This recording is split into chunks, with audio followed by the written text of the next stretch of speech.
that's all me. Could've went to jail or the army. Remember when they didn't wanna call me. Now I can't keep it, that's all me. Need no help, that's all me. Could've went to jail or the army. Remember when they didn't wanna call me. Should've seen a look when they saw me. Need no help, that's all me. Could've went to jail or the army. Remember when they didn't wanna call me. Now I can't keep it, that's all me. Need no help, that's all me. Could've went to jail or the army. Remember when they didn't wanna call me. Should've seen a look when they saw me. They ain't happy, they just shot. Killed Nipsey, they touched pop. Can't believe that I made it here. Bus rounds in my bus stop. No help, all me, get money on 3 game plan. In the hills talking real figures, got heel figure on the waistband. Like 4 bands, 4 hours, fuel efficient, just know I get it done. Life a dream, life a game, all the same, look like I really won. Roll the dice, you could bet that. Came back from a setback. Front pocket full of head pack. About to do a show, then I head back. Like, hold up, watch how you talk to me. I be too petty for play. I need my fetty today.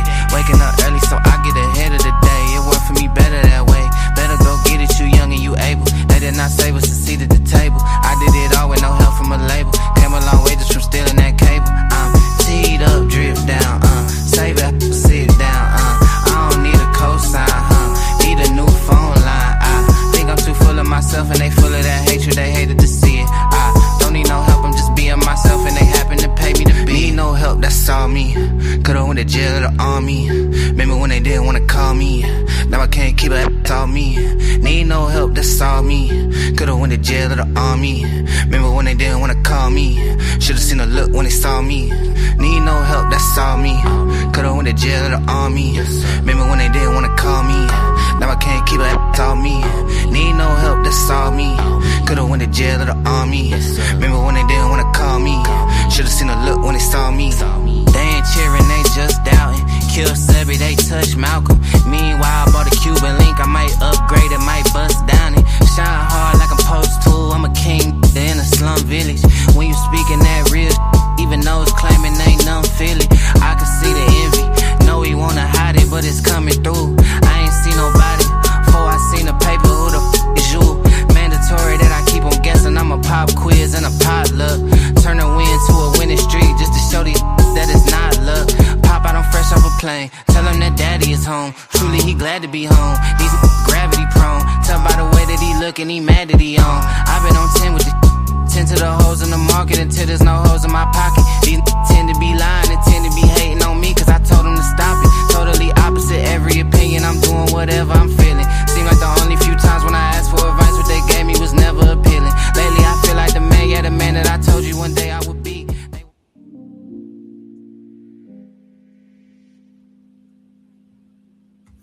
What's up, everybody? We are here. We are live for the academic world title. We have Steve, Big Steve in the building, and we have Silky D, the smooth, magnificent Silky D. And we got Steve, the Kemetic Infomonger in the building. Guys, we're going to be bringing them up shortly, guys. This is for the Academic Wars Debate League Championship.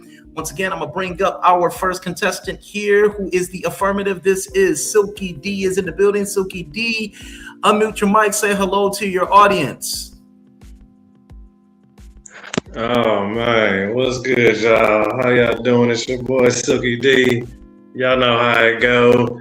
I'm coming to bring y'all the best, give y'all the cream of the crop, the creme de la creme.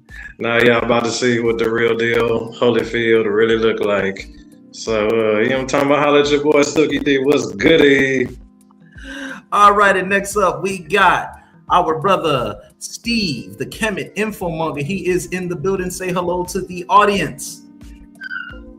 What's up, everybody? Same as always, I'm just repping the Infomongers, Info Warriors on deck, you know. No doubt. And no doubt, and I myself am the host with the mostest. Once again, guys, this is a championship debate, which means it's the championship rules that are in play. We have a 3-minute opening and 2 15-minute rounds, and we have a 12-minute chin check session,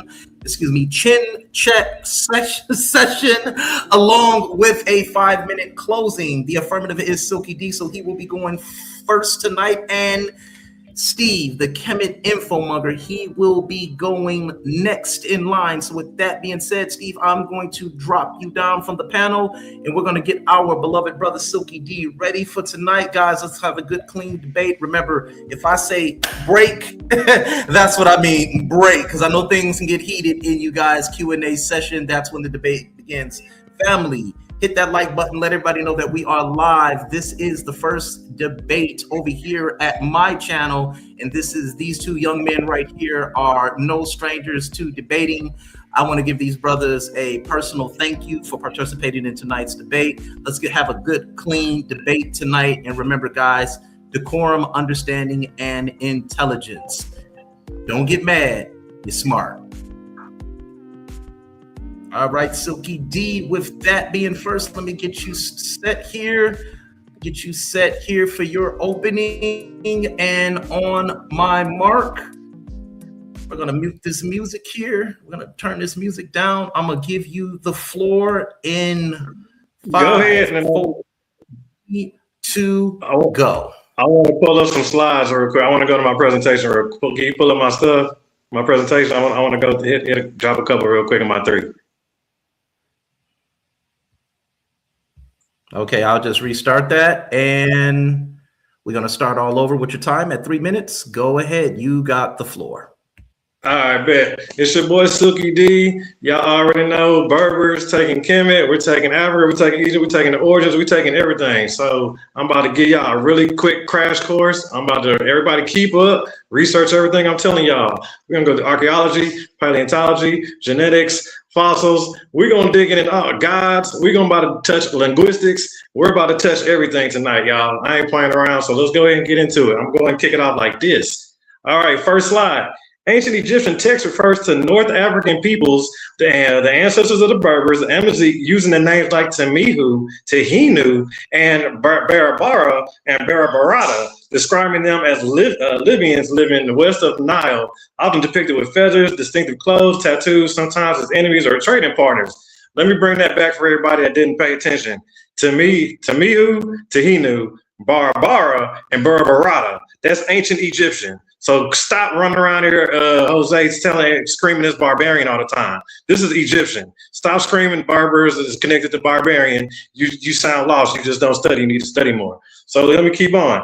So Libyans live in west of the Nile, often depicted with feathers, distinctive clothing, and tattoos, sometimes as enemies or trading partners, with early linguistic links linked to the word for hound appearing around the Middle Kingdom and detailed conflict and interaction. And in the New Kingdom, Ramesses period, these texts show them as diverse, sometimes fair-skinned to Tamihu.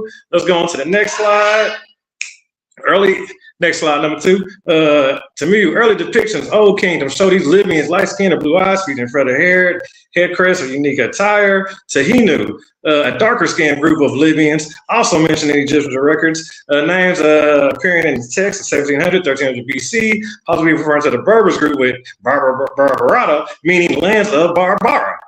Meaning Berberata, in Egyptian text, meaning lands of Barbara. Okay, talking about Africa, talking about North Africa, talking about Egypt, talking about Kemet. Let's keep going. The broad Egyptian tyrant peoples of the Western Desert often depicted conflict trade, especially during the Middle Kingdom. The Berber word for hound appears in the Egyptian stele from 2100 BC, showing early linguistic ties. That's noted on the EBSCO article. You know what I'm saying? Y'all go look that up. Let's go to the third slide. From the 19th dynasty, New Kingdom, Libyans became a significant military threat, often depicted fighting Egyptians. Culture exchange, Egyptian art shows Berbers with feathered headdresses, French clothes, and weaponry bows. The Kemetic Papyrus, this text may contain the oldest known Egyptian Afro-Asiatic language, Proto-Berber, linking ancient Libyan language to the modern Berber, Berber Libyans, all that, all Berbers, all Amazigh. Let's keep rolling. These Egyptians called themselves Libyans. Let me read that again. These Egyptians called themselves Libyans. These Cometians called them all that. Egyptian, Kemet, all that stuff. Nubia, all that stuff is Berbers. All Amazigh. I got y'all. So these Egyptians called themselves Libyans.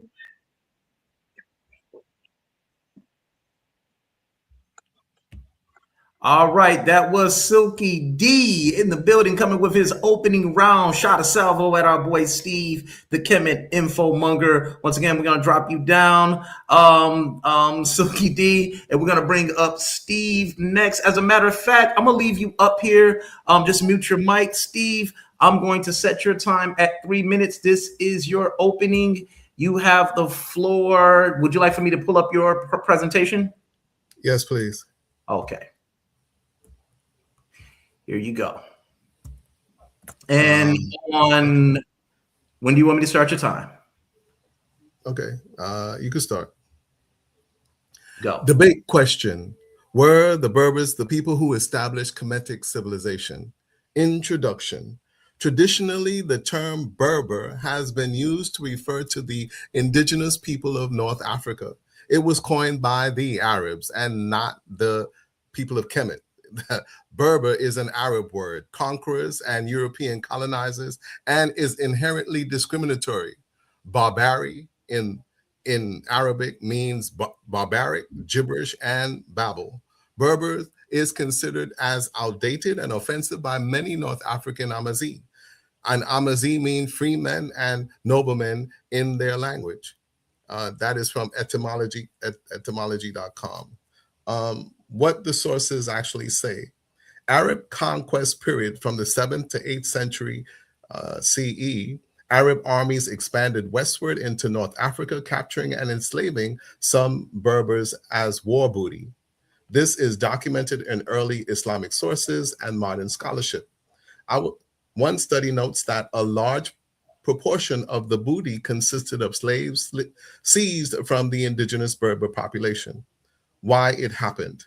In early Islamic law, non-Muslim captives in war could be enslaved. Many Berber tribes at the time were not yet Muslim, so they were treated as war captives.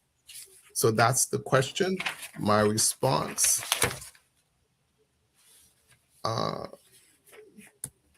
Thesis statement. The Berbers were not the people who established Kemetic civilization. Introduction.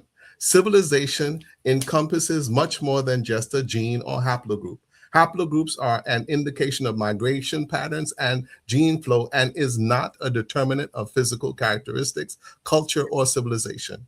The Berber gene or haplogroup primarily refers to the E1B1B paternal group. As men migrated, they mated with women and passed on the E1B1B paternal gene to their sons. In the strict genetic sense, women lack the E1B genetic marker. They do not have the Y chromosome E1B1B haplogroup. Therefore, women cannot be Berbers. Conversely, the E1B1B genetic marker is culturally prevalent among Berber-speaking populations in North Africa. Language is an indication of culture and not a phenotype. Phenotypic physical characteristic. For example, I speak the colonizer's English language, but I do not present as Caucasian, and I am not from England. This E1B1B haplogroup is part of the Afro-Asiatic language family and is associated with the ancient Ibero-Mauritian and Capsian cultures. People speaking Afro-Asiatic languages shaped the early development of Africa and Asian regions. The ancient Kemetic language is an extinct branch. Finish up. An extinct branch of the Afro-Asiatic family tree that is, however, closely related to the Amazigh and or Berber languages spoken in North Africa today. Okay. With that being said, guys, that is round one in the books. Their opening premise for the audience family. We are now going into the premise round. The affirmative goes first, which is Silky D. We are bringing him up. Silky D, you are on the panel. Generally, I'll give you guys 15 seconds after so you guys can complete your thought. I hope you guys are okay with that. It gives you a chance to complete the slide instead of cutting you off mid-sentence like that. So generally, I'll let you go. Silky D, are you ready? Okay, with that being said, let me set your time for you here. Get ready to set your time here. And just pick up what we left off at. Okay, got you. I'm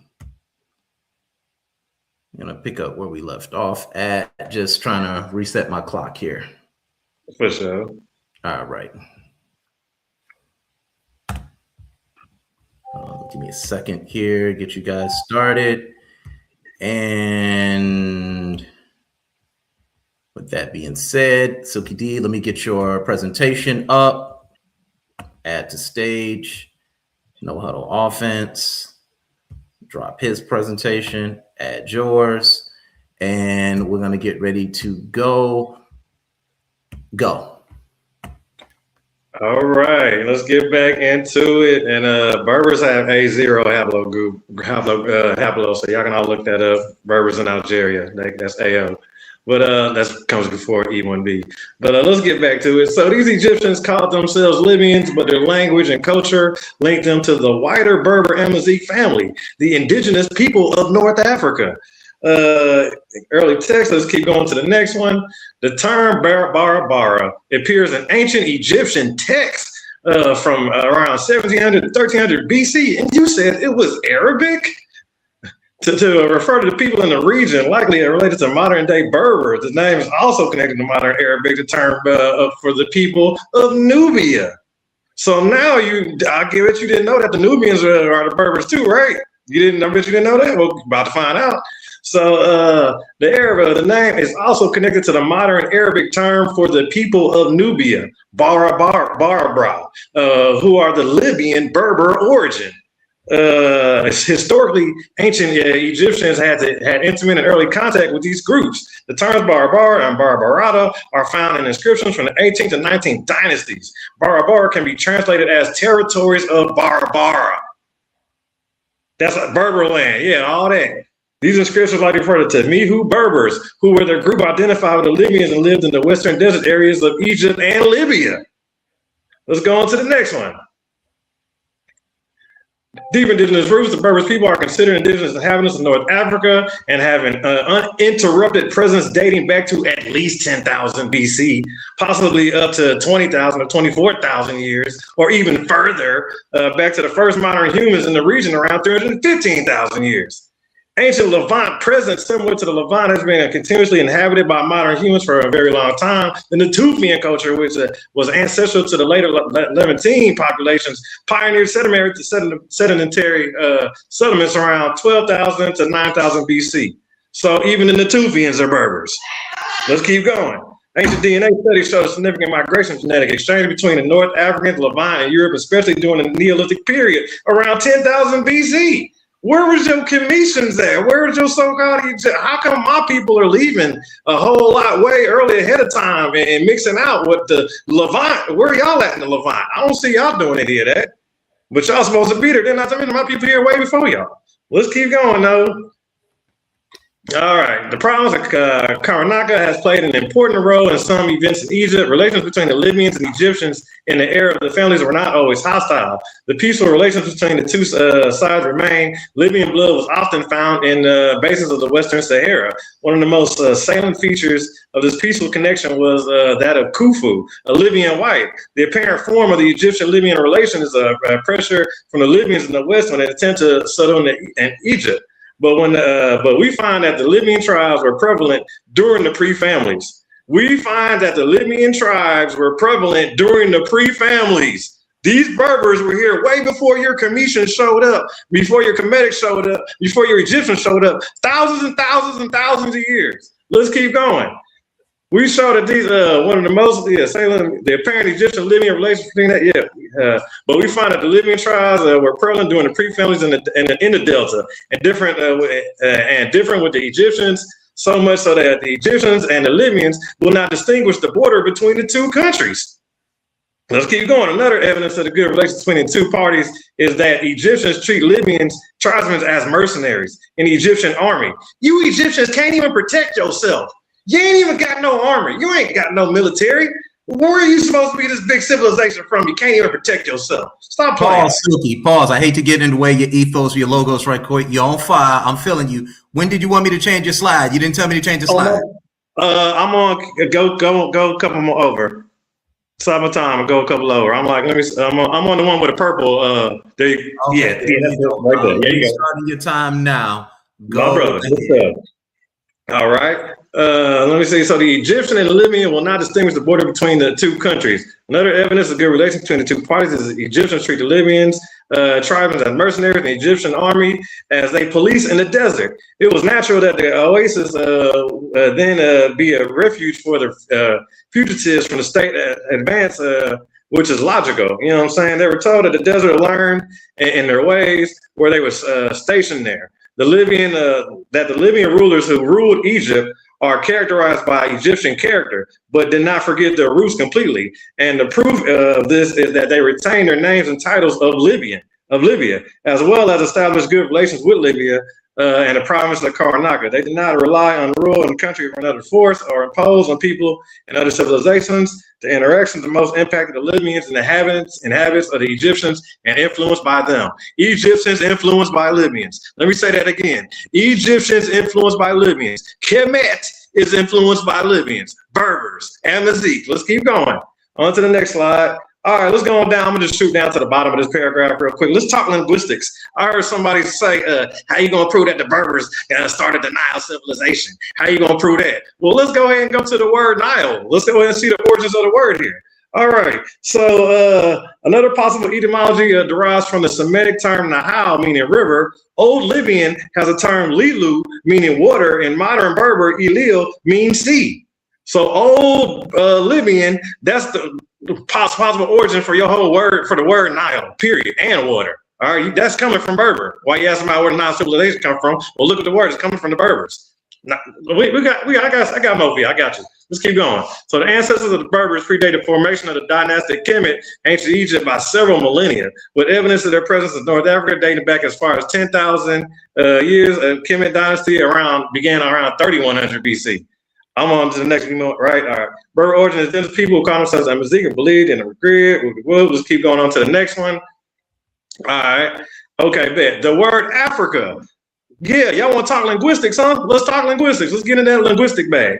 The word Africa is strongly linked to the Berber people. Though the exact origin is debated, one theory suggests it comes from the Roman name for a specific Berber tribe, the Afri tribe. So if it's not coming from the Berbers, it's still coming from a Berber name. It still come from a tribe. Berber is still named after a Berber tribe. So all of Africa is named the Afri. That's a Berber tribe, and it's more than a Berber tribe. It's also Berber places too. I got you. So yeah, the Roman name fit for Berber tribe and Afri, which they use to refer to the people, is what is now Tunisia.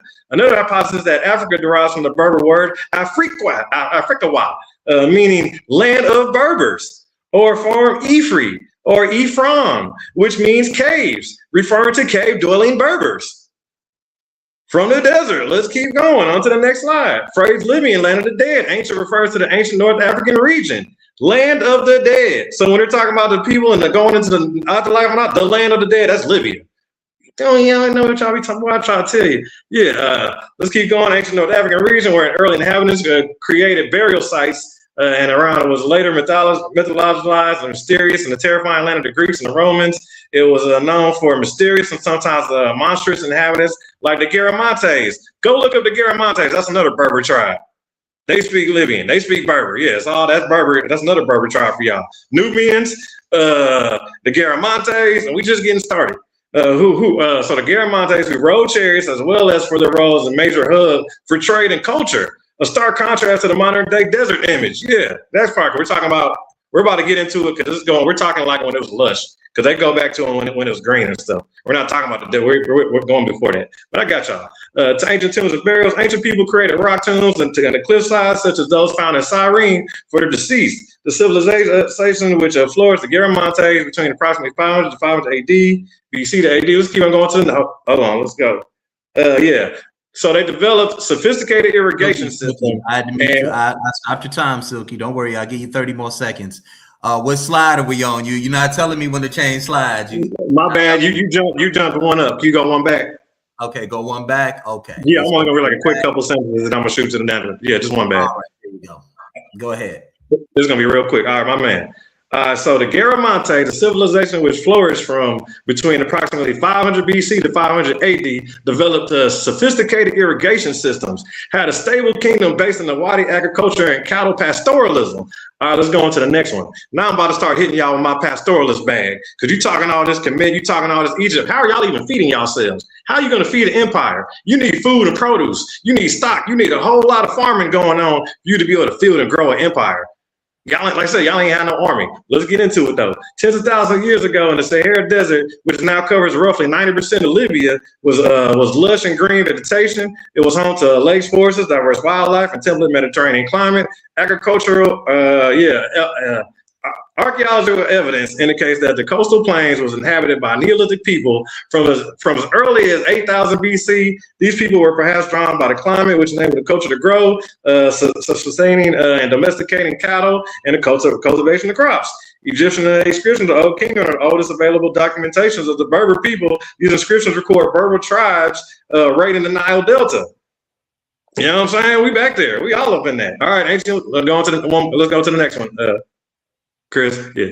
Ancient Libyans have a long history with evidence of Neolithic human settlement dating back to around 8,000 BC. Archaeologists find and suggest continuous human presence in the region for at least 50,000 years. Continuous evidence for at least 50,000 years. You talking about it's the Kemetic Civilization. No, y'all getting all that from Berbers. You stealing all that from the embassy. Y'all gonna stop stealing all my information. Oh, y'all got all your information wrong. I'm about to set all y'all straight. Archaeologists suggest to go back to human presence in the region for at least 50,000 years with evidence of sophisticated cultures developing around 8,000 BC due to more favorable climate. Historical document contact with the ancient Egypt occurred as early as 3100 BC.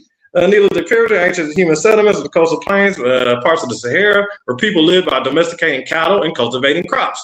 Let's go on to the next one. All right, bet. Let's get on to this cultivation. In the Siwa Oasis, okay, in Egypt, the local Berber community has a long outstanding tradition. Well, actually, it's Libya, but the Siwa Oasis, the local Berber community, has a long-standing tradition of producing olive oil using ancient traditional methods that preach to this day. The primary oil-making tradition in the Siwa involves cultivating and processing oils, the key agriculture activity alongside date farming. You don't even get no anointed oil without my Berbers.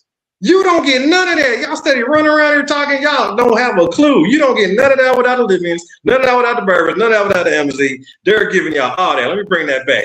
So the Siwa Oasis, the local Berber community, has a long-standing tradition for producing olive oil using ancient traditional methods. They've been doing that. Crop main source of oil in the Siwa, the olive oil tree, has been a significant crop in the Oasis since ancient times. It has been a crop since ancient times. Yeah, y'all don't even know. They the ones giving y'all this. They the ones sending all that through Egypt. This is the one of the factories, one of our factories too. Y'all don't even got nothing. Y'all ain't even producing nothing. Supposed to be some great empire. Make it make sense. So in the Oasis, since ancient times, the olive oil is a chief source of income and nutrition. Ancient methods of oil extraction, which likely date to at least the 26th dynasty around 500 BC, when the Siwa had established connections with the Egyptians, involved with ancient Egypt, involves simple manual techniques. Olives were first crushed using basic tools, a mortar, and pressed on later larger stone mills. Let's keep going. All right, the Nile became an arm of the sea and reached the far inland through the countries, and the arm of the sea built up to the Silk and became known as the Nile River Valley today. Over the time, the Silk continued to build up, causing the Nile to flood. The Silk built there, and the fertile sand attracted people, which is evidence of the area inhabiting the Paleolithic and Neolithic eras. These people developed their own cultures, known for the Karm, Fayum, and Maurice. When they settled in the area, they became the first people in Egypt to practice agriculture. Fayum. Fayum, Egypt was founded around 4000 BC. It is one of the oldest continual occupied cities in the world.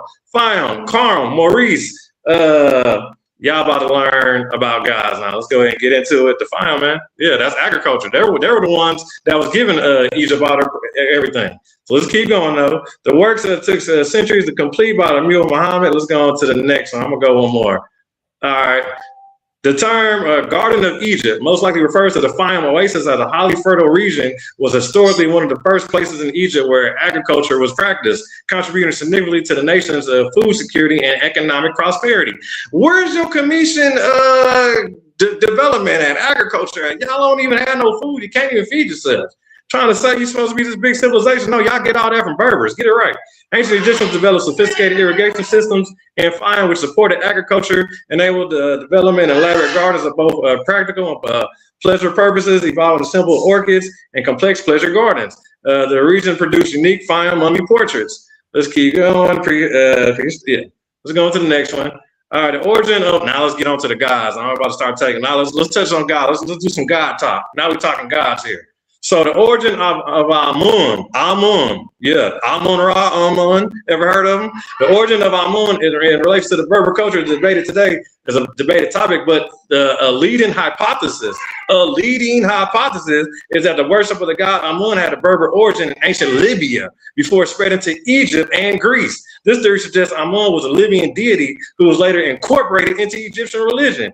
Ancient sources like Herodotus supports this idea, mentioning a divine oracle of Amun, Isa, located among the Libyan and the Siwa oasis. Back to the Siwa oasis where y'all are getting your anointed oil from, and not to mention y'all praising our gods. You praising the Libyan gods, don't even realize it. Historical ancient Greek historian Herodotus mentions the divine oracle of Amun among the Libyans at the Siwa oasis, suggesting the code had a Libyan origin.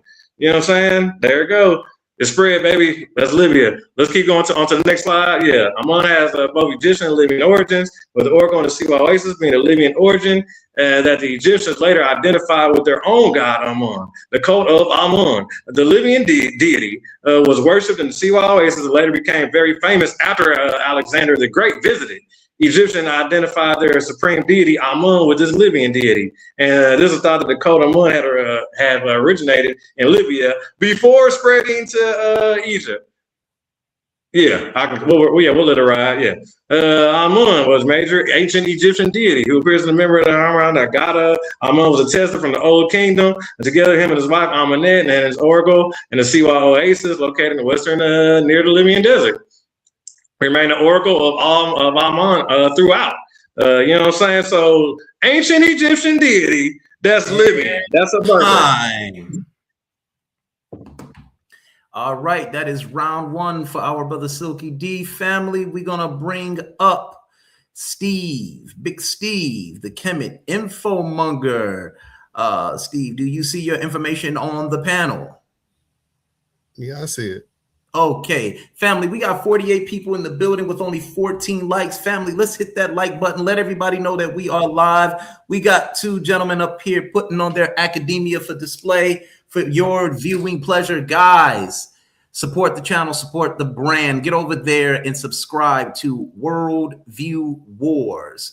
Once again, we are getting ready to start with Steve's time on my count. Hold Go. on, just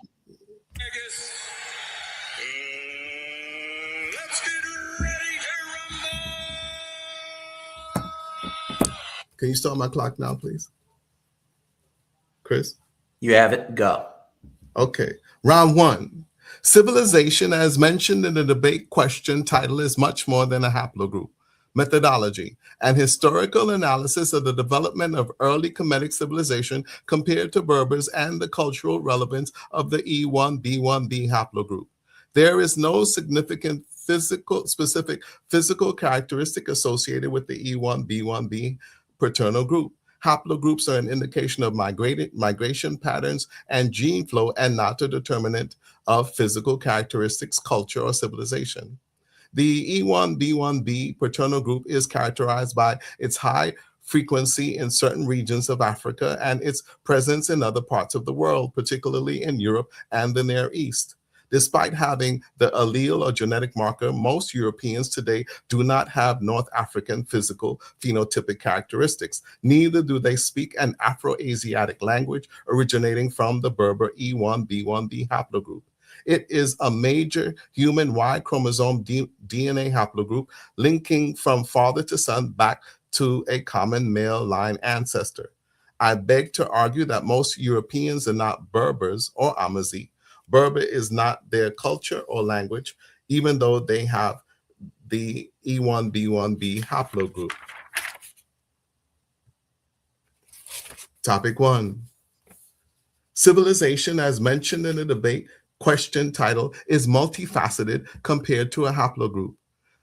Did the people of ancient Kemet carry the E1B1B paternal haplogroup? As my argument already establishes, belonging to a haplogroup is no dagger or an instant win for my opponent. Thousands of Y DNA and MT or mitochondrial DNA subclades are known, with the count fluctuating as research progresses. Nucleic DNA from both parents and their ancestry and maternal mitochondrial DNA subclades are known. For instance, male Y DNA haplogroup R1b alone has over 25,000 known subgroups, and this number continues to grow with increasing genetic testing. Yes, the ancient Kemet 2 people carried the E1B1B paternal haplogroup. Genetic studies have shown that this haplogroup is the most common paternal group across Africa, including Kemet. E1B1B originates in the north. As people migrated, gene frequencies shift.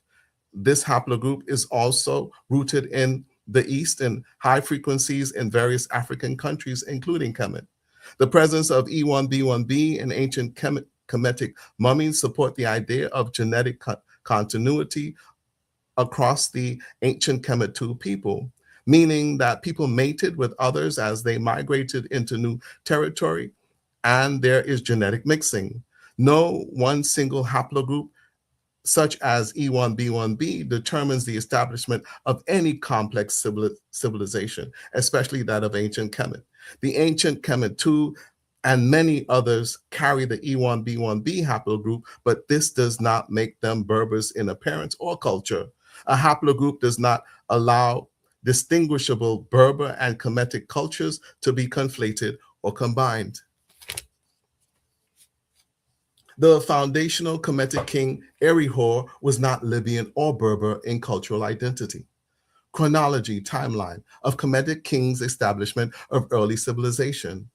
Erihor, pre-dynastic king of Upper Kemet, who ruled around 3170 BCE during Dynasty 0. Ka, Shekent, ruler of Upper Kemet during Dynasty 0 around 3150 BCE.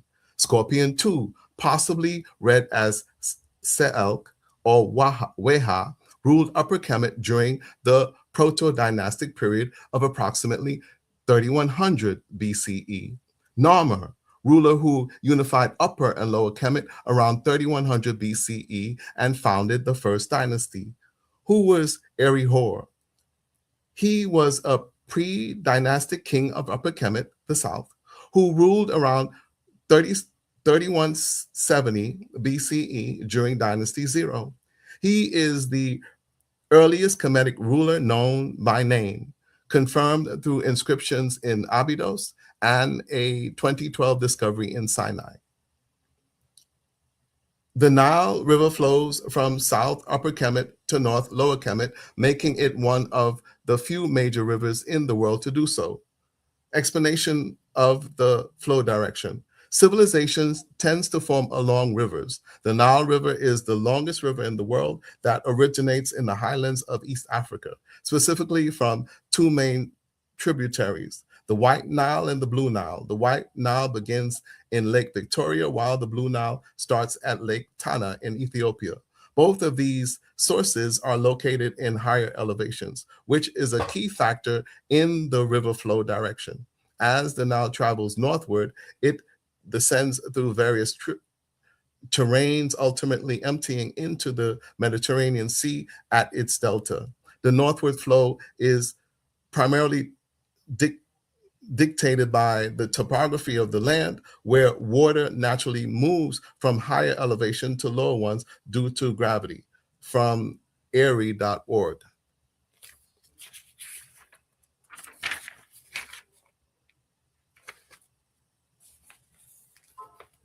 In 3170 BCE, King Erihor's formation of Kemetic civilization is distinguishable from Libyan pastoralist lifestyle. They are not the same. There was no Berber civilization yet in 3170 BCE. There were Western desert cultures.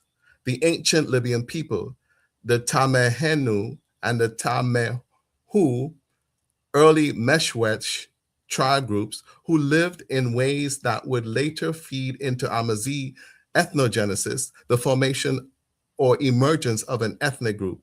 3170 BCE was the period of King Eri Hor's establishment of Kemetic pre-dynastic civilization and culture, who existed in Libya, North Africa in 3170 BCE. The people living west of the Nile in this period were the Temenu, earliest Libyan groups, the Temehu, southern Libyan groups, pastoralist communities across the Sahara and coastal Maghreb. These groups are the deep ancestors of later Amazi people, but they are not yet Berbers in the linguistic or cultural sense as recognized today. Why is this? The Proto-Berber language does not appear until much later, 2000 to 1000 BCE. The Amazi cultural heritage, tattoos, matrilineal clans, Libico-Berber script, etc., developed in 1000 BCE in Bronze and Iron Age, not in 3170 BCE pre-dynastic Kemet. In 3170 BCE, there were pre-Berber Libyan cultures compared to the more structured civilization formation of King Eri Hor's Abydos Kemet.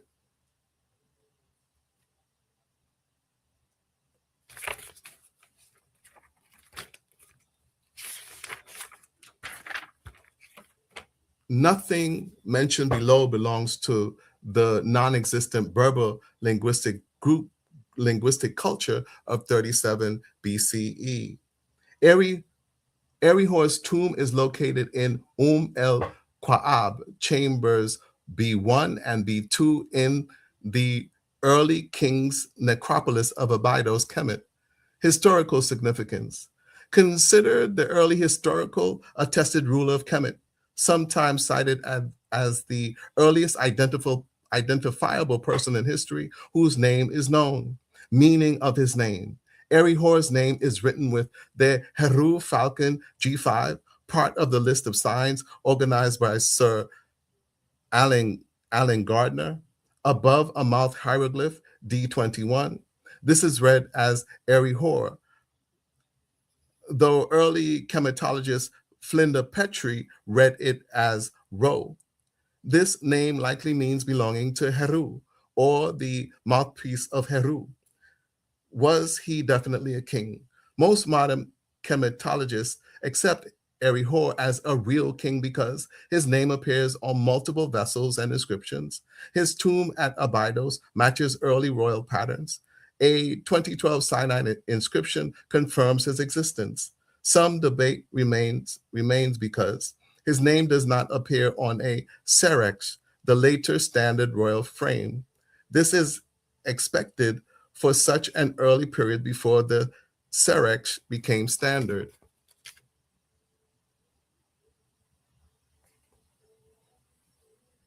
Eri Hor's ancestry was indigenous North Africa, rooted in Upper Kemet, Nakada III, and Nubian Tasseti populations that formed its earliest civilization. Eri Hor's cranial morphology is that of Sudanese, Nubian populations of Tasseti and not Libyan Berbers. There is no evidence that he descended from Levantine, Mesopotamian, or European migrants. Everything about his burial iconography and cultural context places him firmly within the local Nile Valley lineage. What can be said about King Eri Hor's ancestry based on the evidence? Biological ancestry. There is no DNA from Eri Hor's himself. There is, however, skeletal remains from Abydos necropolis, el Qua'ab chambers B1 and B2, remains from Nakada, Bab Ari, and Tasseti, his cultural ancestors. These populations show Northeast African cranial morphology, the shape of the skull, continuity with Southern Sudanese Nubian populations, links to Saharan pastoralists who moved into the Nile Valley from the south as the Sahara dried. This places Eri hordes within a deeply African biological continuum.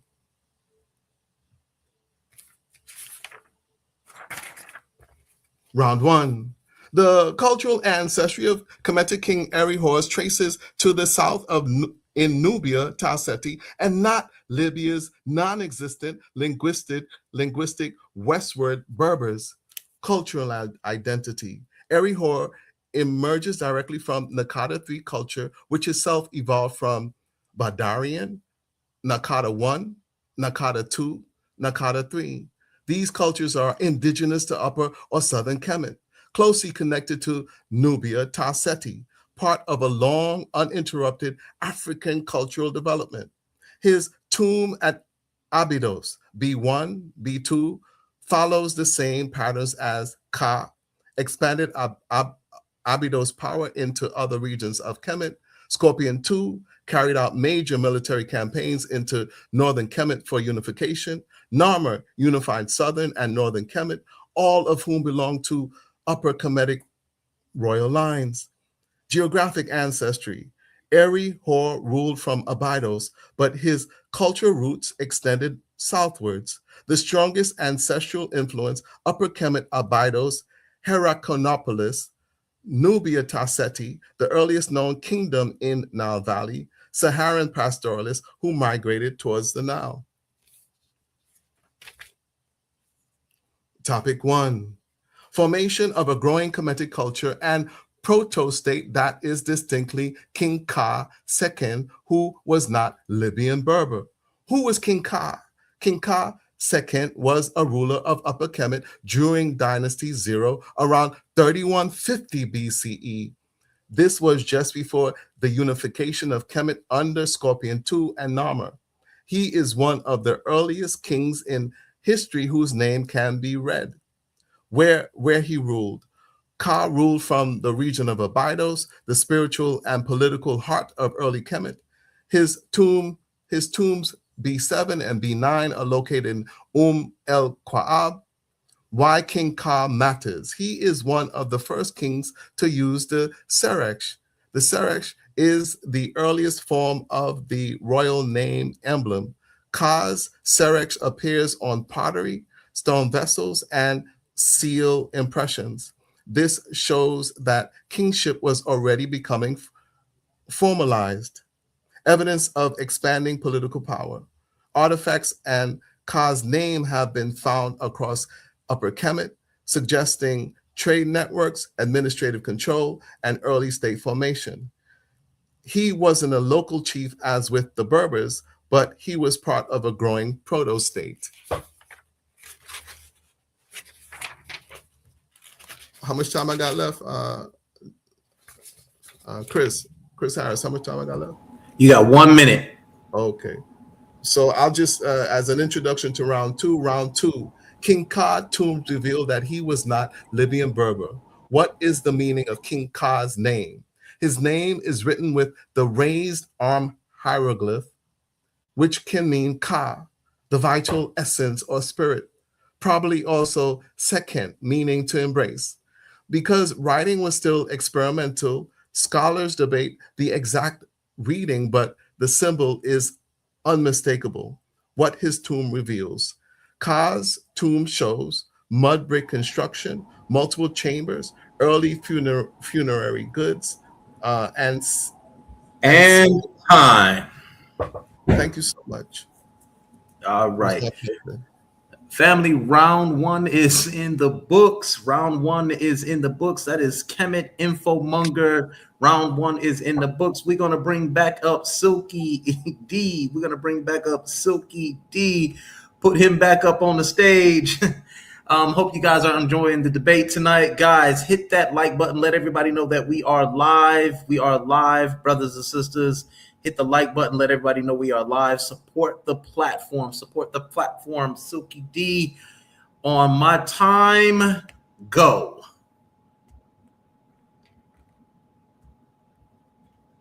Okay, go one more over for me. We on that's a mine right there. We on ball right now. Just one over. Okay, good stuff. All right, y'all. You ready?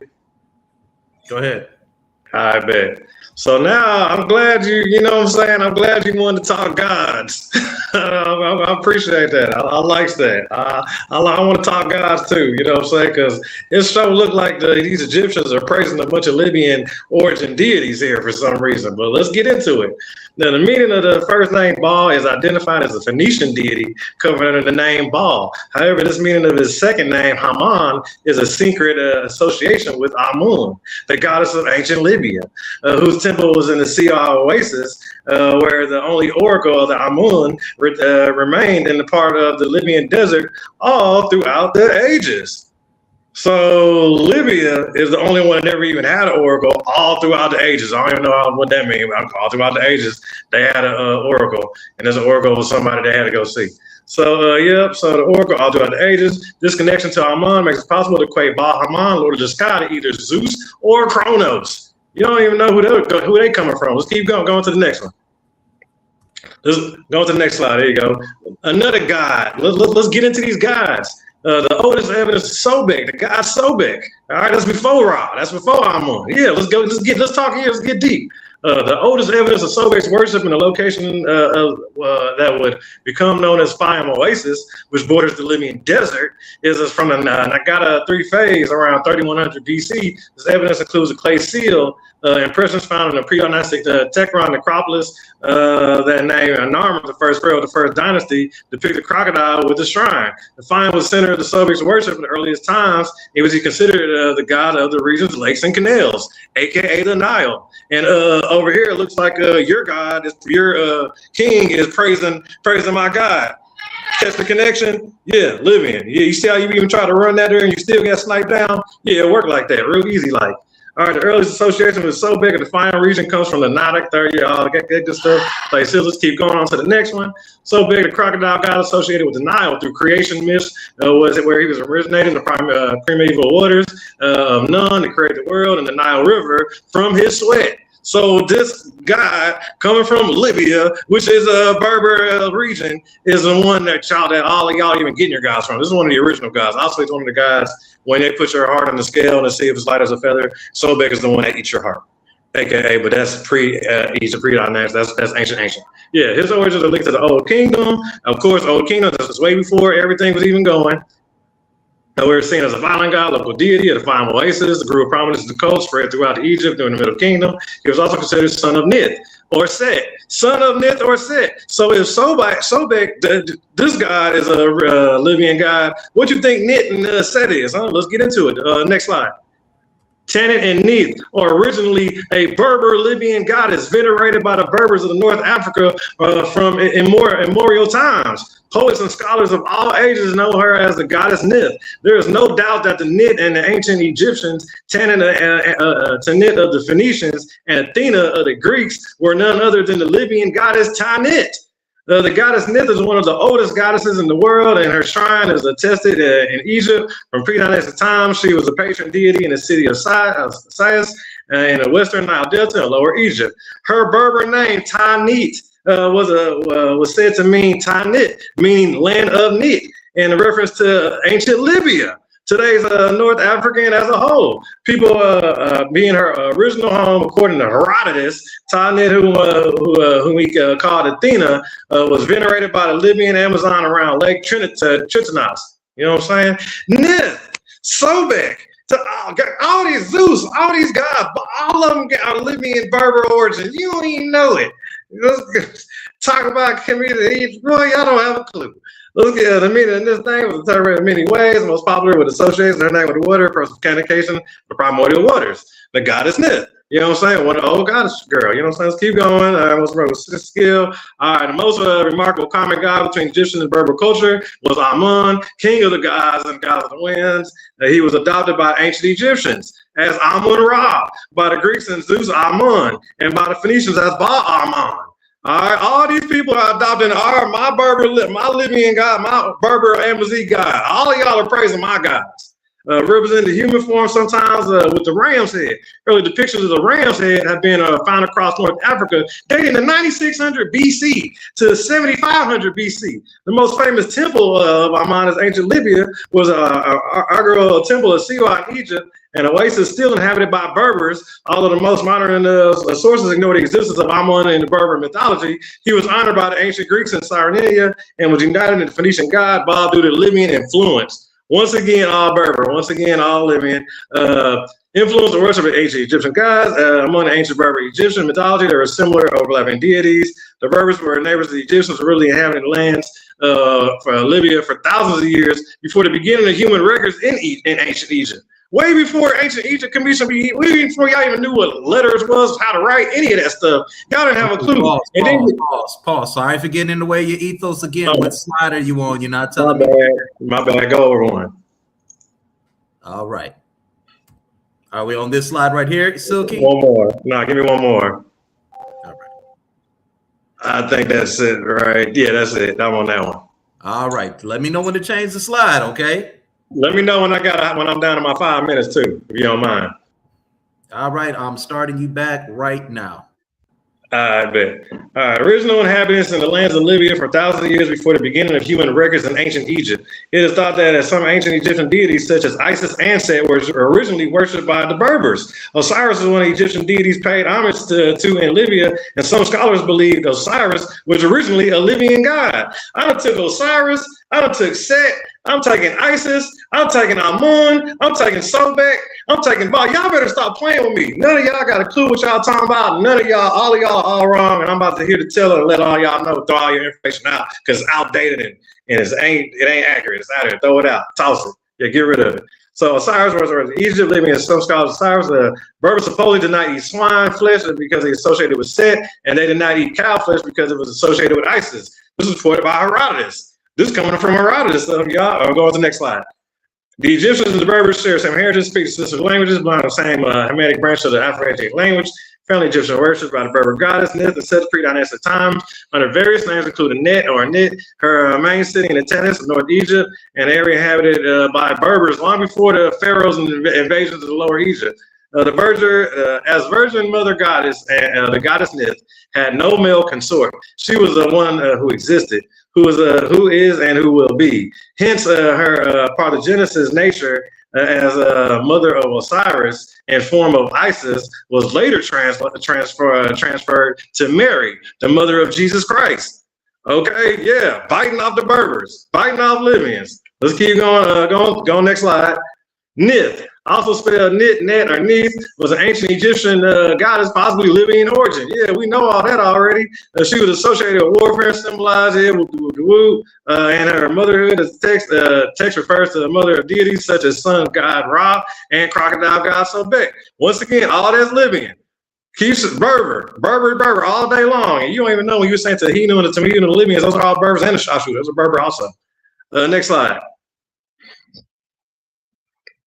All right, I'm going to shoot down to the bottom. Let me see. Okay, and the Nilo-Saharan nominal language today contains a number of key loanwords related to pastoralism that are of Berber origin, including the terms for sheep and water Nile. This in turn suggests that the Sea group population, which along with the Khmer culture inhabited the Nile Valley, immediately before the arrival of the first Nubian speakers, spoke Afro-Asiatic languages. Did you hear what I just told y'all? I just told y'all the Berbers were here before your Nubians. So your Nubians are your Berbers. They just come later on.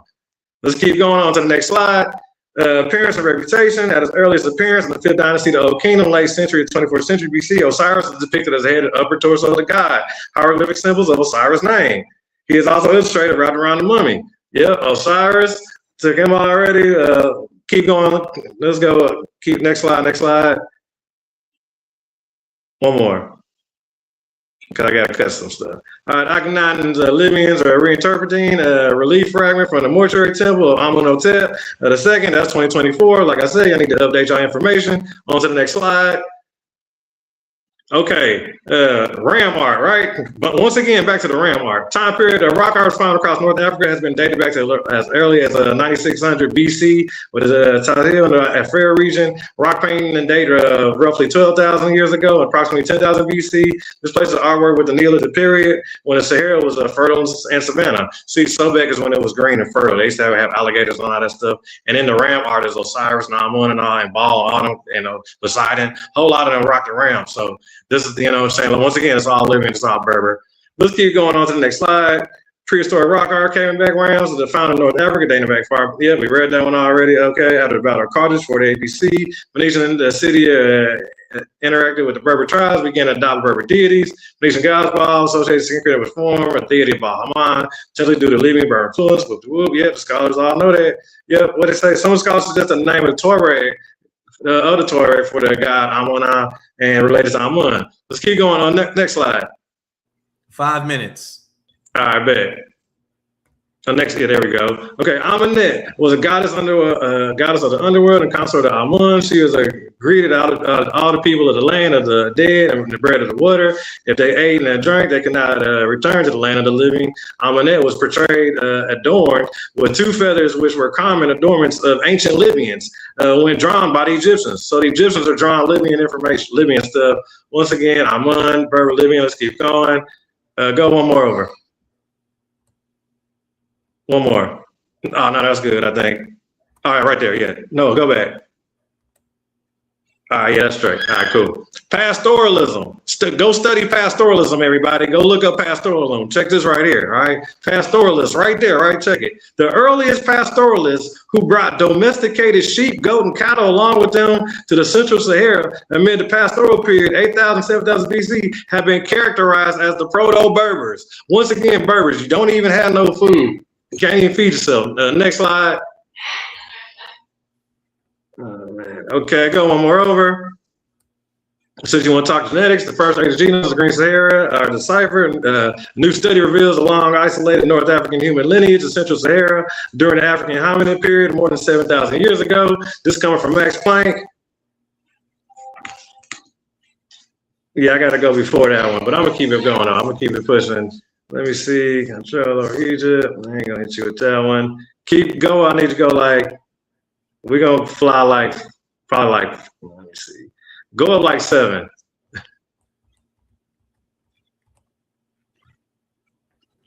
Actually, you know, go up to the one that says Cryosphinx, actually. So that's pastoralist. I already proved the Berbers are the first pastoralists. It says Cryosphinx on it. Cryosphinx. Right there you go. Right there. All right, what's my time? You got 2 minutes. 2 minutes and 48 seconds. Yeah, it's on my clock. I thought you stopped me a second ago. I'll give you 40 more seconds. Go ahead. The Cryosphinx, everybody, let me let y'all over the Cryosphinx. Cryosphinx is the ancient Egyptian creature with the head of the ram and the body of a lion. The Cryosphinx represents the power of the pharaoh. Powerful and primeval god Amun was depicted having a head and curved horn ram. Hence, the Cryosphinx represented great power, often lined precisional walkways or temples. So all through Egypt, y'all are worshiping these Cryosphinx. Go on to the next slide. Amun, named a Libyan deity, and his oracle of the desert, it became famous. Alexander the Great made a detour to consult the god and modern sea oasis. Once again, keep going on to the next one. So that was Amun again. So once again, the Egyptians are steady praising them. Going to one more over. All right, that's cool right there. All right, last common ancestors among the humans, Neanderthals, probably found in Casablanca, Morocco. All right, the collection of bones, Casablanca holds important new clues, the origins of modern humans and Neanderthals. Keep going on one more, 2 more. I'm gonna just hit you with. No, go one more over. Keep going. Keep going. Keep going. Yeah, we're going to the end. Yeah, keep going. All right, yeah, that's good right there. All right, Morocco cave fossils are the possible missing links in human evolution. Jawbones and other remains similar to specimens found in Europe were dated to 773,000 years ago to help close the gap in African fossil record of human origins. On to the next slide. The new G4G model has allowed a more robust and refined analysis, which clearly separates the 2 people more than 20,000 years ago when the Amazigh returned to Africa from Eurasia in a movement known as Back to Africa, says Oscar Lau, principal investigator of the Institute of Evolutionary Biology. Head leading guy. Next slide. All right, Carthage was not Phoenician. Groundbreaking DNA study confirms indigenous North African roots. So even all that Phoenician, all that Levant, all that North African, all that's Berber, all that's North African, man. All that's indigenous right in the proof. That's 2025. That just came out. Genetics. Yeah, since you want to talk genetics. For decades, Carthage has been depicted as a Phoenician colony, found and shaped by settlers in ancient Levant. This narrative has long dominated historian and academic discourse, but a new genetic study is now rewriting that history. That's what I'm doing, rewriting y'all history. And you know what I'm saying? And there it go, man. You know, that your boy Silk, I just hit y'all with a little bit of, you can go back 3. If I got a little time, I'll read y'all some more. All right, right there. Yeah, I think right there. Okay, yeah. Recently published in the prestigious journal Nature, a study confirms that Carthage and many cities once labeled Phoenician colonies were in fact indigenous settlements, primarily Amazigh, Numidian, and Libyan origin, conducted by a team of scientists from Harvard University and Germany's Max Planck Institute. The research analyzed ancient DNA from the remains of 210 individuals across 14 archaeological sites, spanning Lebanon, Tunisia, Spain, Sicily, Sardinia, and Ibiza. A study found that the Phoenician settlers. Let me finish my statement. I got to finish my line. I said finish it on out. Okay, but yeah.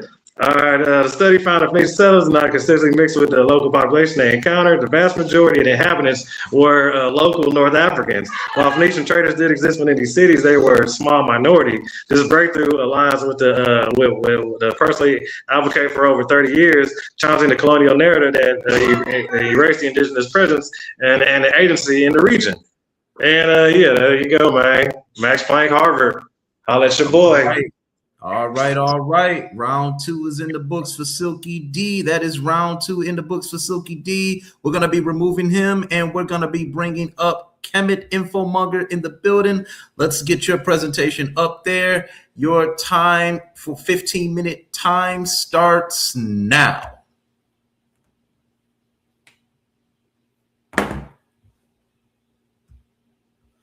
Unmute your mic. I'll reset your time.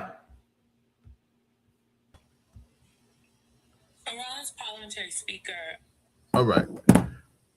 Okay, so I'm ready. Let's go. Topic 2. In King's Ka, 3150 BCE, there was no Berber civilization to rival Kemet. What was the state of Berber civilization in 3150 BCE, the time of King Ka Sheken? Here is the scholarly summary. There was no comparable Berber civilization that can contrast Kemet in 3150 BCE. There were early Libyan pastoralist societies, proto-Amazigh ancestors, tribal group with cattle culture, oasis settlements, and Saharan rock art traditions. No writing, no cities, no king, no state formation. Amazigh civilization, a recognizable cultural and linguistic entity, emerges much later, during the Bronze Age, especially the Iron Age of 1200 to 500 BCE.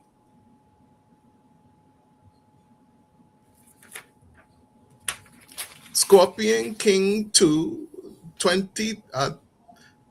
32nd century BC, ruler of Upper Kemet, was not a Berber. Who was King Scorpion II? Scorpion II, probably read as Selk or Weha, was a ruler of Upper Kemet during the Proto-Dynastic period, Dynasty 0, around the 32nd century BCE. He ruled just before Narmer and is one of the last kings involved in the political unification of Kemet. How is his existence known? Scorpion II is attested through several major archaeological finds. The Scorpion mace head at the Ashmolean Museum, a large ceremonial limestone mace head discovered at Heracleopolis that depicts Scorpion II wearing the white crown of Upper Kemet. Depictions of him performing a ritual act like irrigation or conquest with defeated groups represented by standards in artwork. These are primary artifacts confirming Scorpion II's kingship. A rock carving and statuette supports that King Scorpion II was Kemetic as opposed to Berber. How King Scorpion II's existence is known. Serex with scorpion glyphs. His name appears inside a serex, the early royal name frame marked with a scorpion hieroglyph, distinguishing him from the earlier scorpion one of Abydos or Abydos. Additional evidence. Other possible attestations include the Gebel Sheriks Suleiman rock carving and the Munich statuette. Both of these support King Scorpion II's historical existence and royal status, where he ruled. Scorpion II is associated with Heracleopolis, Nekhen, a major power center in Upper Kemet during the Naqada II period. This region was the political engine driving the unification of Kemet.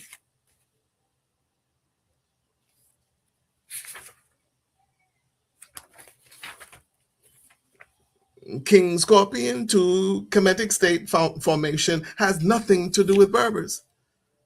King Scorpion II's rule in early Kemetic state formation. Archaeological interpretation suggests Scorpion II exercised military dominance over eastern desert groups, controlled significant territories in Upper Kemet, used royal iconography that directly precedes Narmer's, participated in final consolidation of power before the First Dynasty.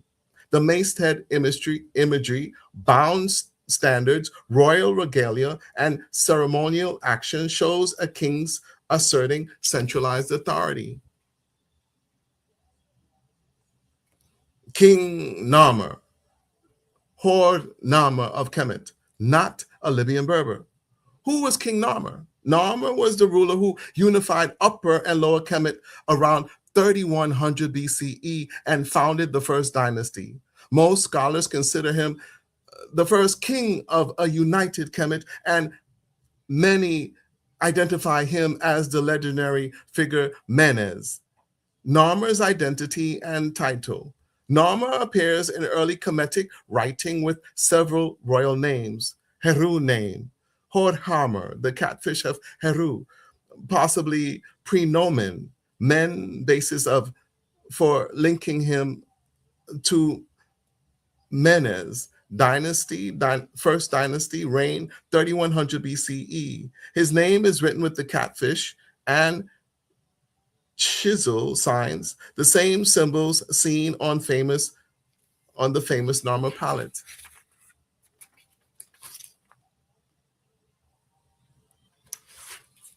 King Narmer unified and centralized the Kemetic state. In Libya, there was no Berber civilization. Who lived in Libya in 3100 BCE? Early in Libyan groups, the Tejhenu and Tejmenhu, these are the people Kemetic text later describes as Libyan. They lived in the western desert west of the Nile, across Serenka, Fazan, and the Saharan oasis, and in small kin-based tribal groups. They had no civilization.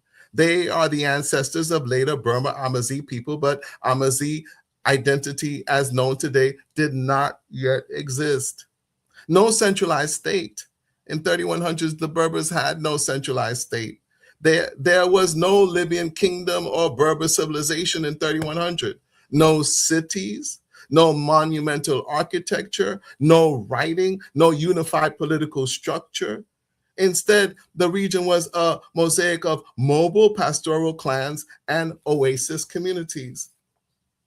That's what they were.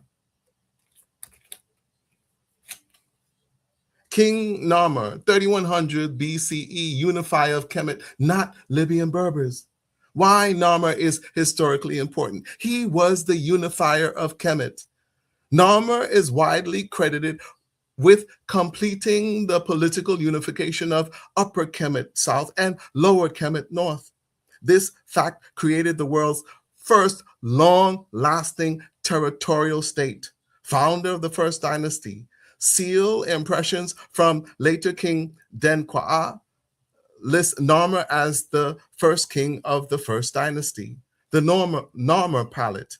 One of the most iconic artifacts in world archaeology, shows Narmer wearing both the white crown upper Kemet and red crown lower Kemet.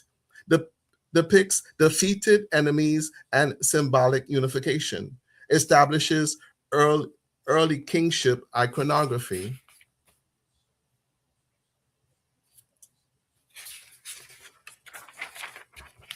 Libyan pastoral society could not have established Narmer's militaristic Kemet. We're talking about time, what was going on during this time frame. The Libyans was pastoralist, but Narmer was militaristic. How could pastoralists develop a militaristic state? Libya's economy and pastoral lifestyle was not sophisticated enough to establish Kemet. Economy and daily life, pastoral nomadism. The backbone of life was herding cattle, goats, and sheep. These groups of Libyan moves seasonally across the desert margins. Oasis agriculture. In wetter pockets, Fizad and Seranasekia, early grain civilization used wells and natural springs on small semi-sedentary settlements, hunting and gathering. Rock art shows cattle herds, wild fauna, and ritual scenes. This art dates back thousands of years before Narmer and continued into his era. Culture, appearance, and identity. Rock art traditions. The Tadrat, Akasis, and Misat Plateau contain some of the world's richest prehistoric art. Pastoral scenes, ritual dances, distinctive hairstyles, and body markings. These visual traditions are among the earliest cultural markers of Proto-Amazigh. This language, they likely spoke an early Proto-Asiatic dialect as an ancestral language to later Berber. This was related to ancient Kemetic, Kushite, and Semitic languages. King Narmer's establishment of Kemetic Dynasty I has nothing to do with Berbers. What Narmer actually did, administrative integration. After conquest, Narmer reorganized the new kingdom, establishing Memphis. Evidence suggests that Narmer founded or expanded Memphis, strategically placed it at the border of Upper and Lower Kemet. This allowed him to control Delta trade routes, Nile traffic, and northern agriculture. Bureaucratic expansion. Seal impressions from Abydos show early administrative titles and officials under Narmer. This is the beginning of state taxation, record keeping, and centralized authority. Building the first dynasty. Narmer's tomb at el Qua'ab, B17 and B18 marks him as the founder of Dynasty I. Later kings Den Quaa list him as the first legitimate ruler of a united Kemet. This means the Kemet II people themselves remember Narmer as a unifier.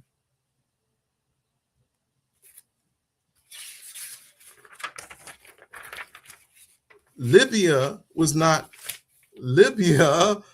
a unified military threat to invade Kemet and establish its civilization and culture. Social structure, highly mobilized, clan-based, led by chiefs and elders, organized around cattle wealth and kingship. And kinship, relationship with Kemet around Narmer's time. No major conflicts. Large Libyan Kemetic wars appeared much later in the New Kingdom around 1300 to 1100 BCE, not in the time of Narmer. In 31 BCE, the time of Narmer, early contact was limited.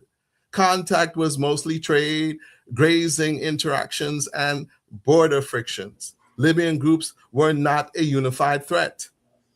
They were not a unified threat. They lived too diffusely to challenge the emerging Kemetic state. Emerging Kemetic state, Kemetic perceptions. The Kemet II saw Western people as desert nomads and cattle herders. who were distinct in hairstyle and dress. These depictions appear in early iconography. Climate context. The Sahara was drying. By 31 BCE, the Green Sahara was ending. Lakes were shrinking. Pastoralists were pushing towards oases and the Nile, mobility increased as resources declined. This environmental pressure 2 minutes. shaped Libyan society and later migration. Kemetic unifying King Narmer, aka Menes, was not historically Berber.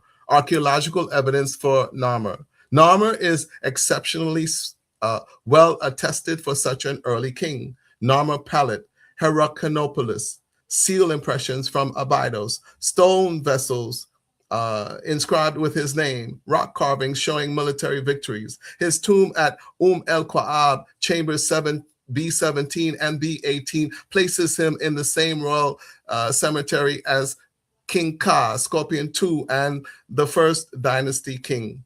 Narmer versus Menes. Ancient historians like Menathos, later Kemetic priest of the Ptolemaic era, credit Menes with founding Kemet. Contemporary scholars generally consider Narmer as Menes, or Narmer began unification and Hor-Ahor, probably Narmer's son, completed it. But the strongest archaeological evidence points to Narmer as the unifier. Narmer place in the early king sequence.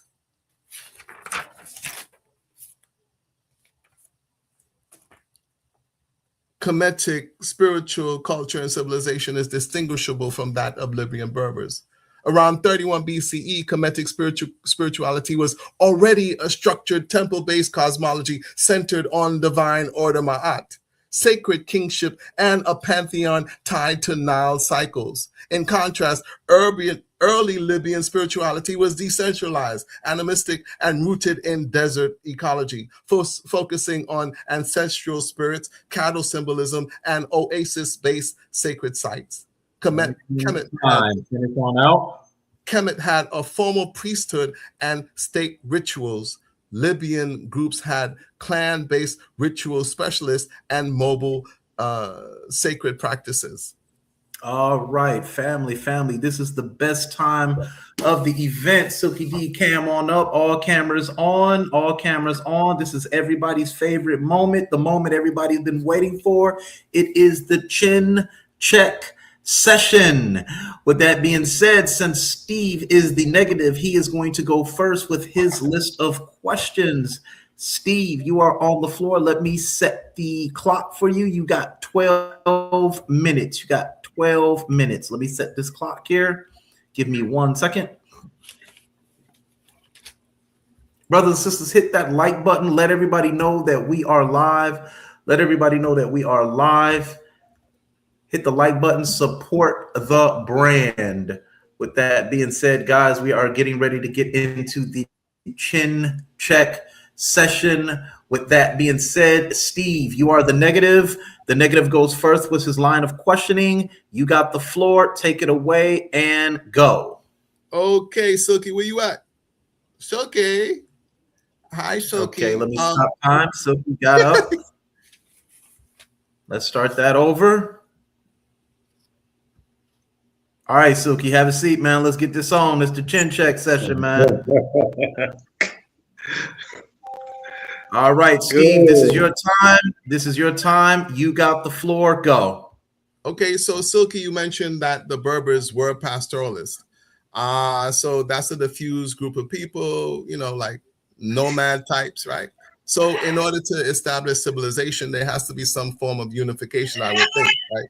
My question to you is, who unified the Berbers? Who unified the Berbers? Yes. Who unified the Berbers are going back so far. Like, who unified them? They've through the language. I don't know. They've always been all through history. Like it's just been them. Like it's really them only. It's really not nobody else. More the stories are more so them. It's only Berbers. In the ancient times, and like I said, Numidians and Nubians, Your Cometians, your Egyptians, all those ancient people. Hold on. Nubians are also Berbers. Your Natufians. Okay. Natufians are from the Levant. You didn't see my source that said the Levant origins of Berbers? The Levant and Nubia. So what Silky, you're conflating a whole bunch of people and not giving them any credit for their own culture, for their own language. So my question now becomes, what is the criteria that you're using to conflate all of these very distinct group of people? What is the criteria? What is the yardstick? What is the measure that you're using to conflate or to merge all of these distinct groups of people?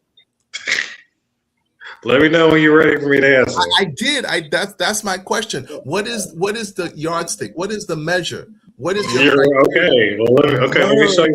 Okay, so let me speak from the source here. Okay, so even Carthage through DNA and genetics, from as current as May 30th, 2025, unless you got something more current than that, so you know, as in 2026. Okay, before you continue, you said genetics. So what genetics? What gene? Okay, what gene or what is it so that makes the North African genetics? Hold on. What that makes them all the same? That the North African genetic, okay, has traces in it, and it goes further back than you would know. That's why it goes so far back. It's out of Africa. You don't comprehend. It's always saying when the Amazigh left and returned back to Eurasia. I gave you that source from the lead investigator of genetic and evolutionary and all that. I read you that source, and I showed you another source saying. Hold on. But you're asking. I'll show you multiple genetic sources. Okay, can I ask you a question? So because they have this gene, that makes everyone Berber because of this gene. Well, in that time, they was the Berber. Like your people, all the rest of the people don't really come mix until way later. Okay, you're not answering the question.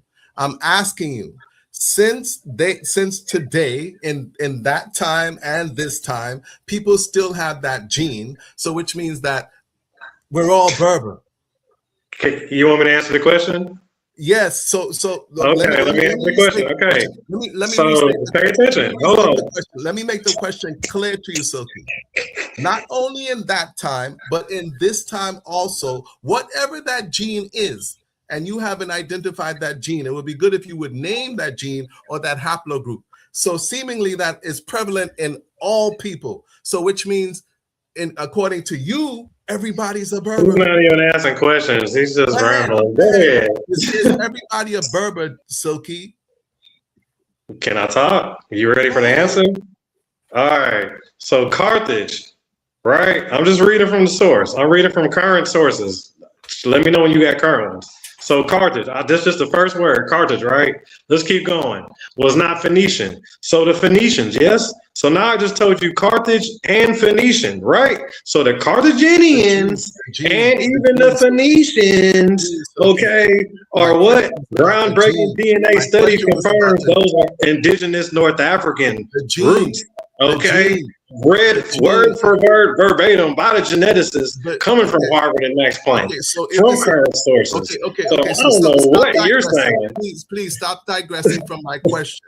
You're just quoting a geneticist, but what gene? You're arguing against Harvard. Oh my goodness! You're arguing against Max Planck right now. Okay, it's my turn to ask the question. Yeah, let me hear it. It's my turn to. Yes. But I read you two groups already, right? I said Carver. Silky, Steve is asking a question. He just wants you to answer the question clearly. Answer it clearly. Steve, I'm getting ready to reset your time. It's going to be start your time back up now. Thank you. So since you're quoting a geneticist, what is that gene? What is that Carthaginian gene? What is that Berber gene? What is the gene? Name the gene. You name the gene. Well, I'm guessing it's probably A0.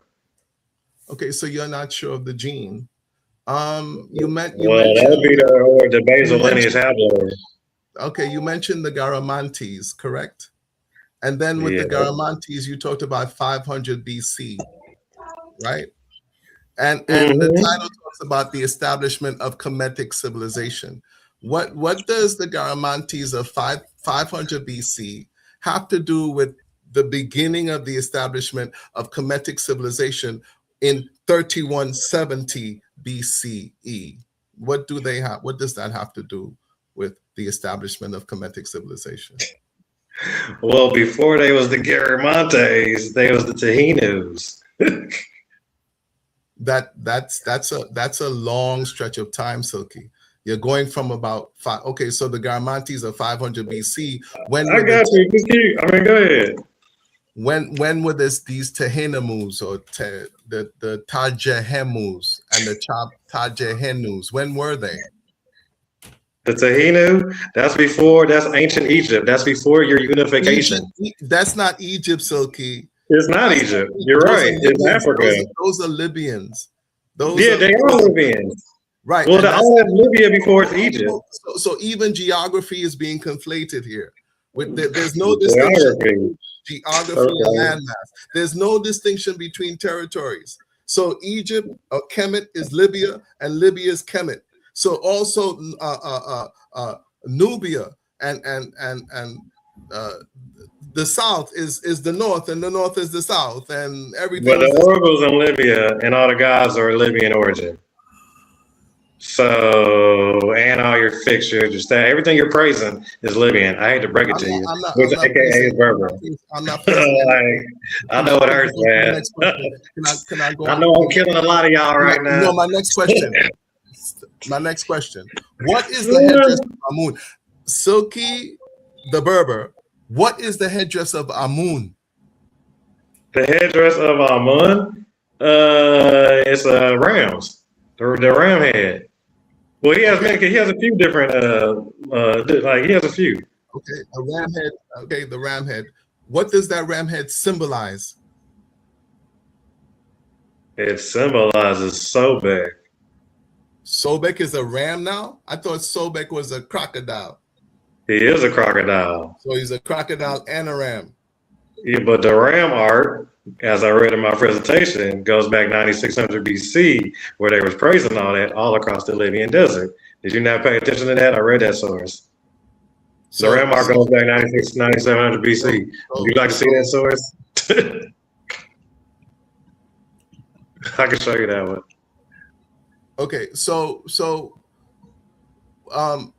how can you say that the Berbers established Kemetic civilization when Kemet has a higher civilization than the Berbers? When the Berbers had no civilization, Kemet already had a highly developed civilization. So how could a place that has no pyramids, that has no monuments, that has no established state, how could they then establish a state? Didn't you say in your own sources they was pastoralists? So you said they was traveling pastoralists. So that means they're able to take their business on the road, is what you mean? You mean to tell me I got 18 wheelers and you just got a little shack market, but I got commercialized globally. But in 3170, 3150, 3100, they had no business. Their business was cows and sheep and goats. That was their business. They were pastoralists. They didn't have much of a civilization. They had culture, but what about Sobek? He's an alligator. Okay, so you're talking about spirituality, right? So when the Nile is fertile. Hold on, Silky. Is Sobek spirituality the establishment of civilization? Yes or no? Is Sobek you didn't see my sources says he established the Nile. He established the Nile from his own sweat. You didn't see that in the source? So according to your Egyptian Commission records. Nile Valley civilization. All right, Silky. Name four Berber kings, Silky. Name 4 Berber kings that unified the Berber kingdom, Silky. You know what? I'll give you more than 4. I'll give you more than 4 just because I'm nice. Go ahead. Just because I'm feeling nice right now. Right. Did you know that the Ptolemy dynasty? No, not Ptolemies. Stick to, don't digress. I'm digressing. Stop flim-flamming. I'm flim-flamming. Stop flim-flamming. Stick Can to I the answer you? topic and Can title. I answer you? Right?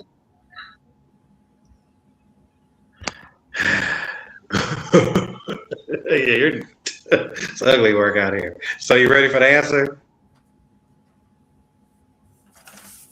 Let me know when you want this dagger, when you want this nuke dropped. Okay, so you can't name no Berber I'm king. trying to tell you, you let me talk. Then you went on and you talked about Neanderthals. Yeah, you gonna let me talk? What did Let me Neanderthals? answer you the king. But no, Let me give you the king names. You're flim-flamming. I'm What trying to help you out, man. You mentioned Neanderthals, Silky. What do Neanderthals have to do with the establishment of Kemetic civilization? Were Neanderthals a Berber? Were they Kemetic? Why did you bring up Neanderthals, Silky? Well, I was showing you archaeology, how it even went to 773,000, and they said it's the meet link between both, and plus you got the majority of the fossils in Morocco. So I was just showing you it's definitely from the north, more so than anywhere else, and common in sources in genetics proves that. Archaeology proves that. Pastoralism and farming proves that. Paleontology proves that. Obviously, as I showed y'all. Go ahead, baby. All right. The chin check session is in play. We got Silky D getting ready to question Steve, the Kemet info monger. With that being said, I'm gonna start your time. Silky D, you got the floor. Take it away. Go. Okay, I got some questions here for you, buddy. The Tahinu, do you know what language they speak? Some kind of proto-Berber. A Berber, so it is some sort of Berber, right? Some sort of Berber. That's your answer? That's your final answer? Proto-Berber. Proto-Berber. Okay, let's get into it. The Garamantes, what language do they speak? I don't know. You mentioned the Garamantes. It's a Berber language. Let's keep going. The Phoenicians, where are they origin from? What do they speak? Where's their DNA coming from? Okay, DNA does not mean the establishment of a culture, does not mean the establishment of a language, and does not mean the establishment of a civilization. DNA is just DNA. That's what it is. It's all North African, as coming from Harvard and Max Planck. For everybody at home that want to go against academics and science and whatnot, they can't deal with real information. But let's hold on. It's on my time. Okay, Carthaginians.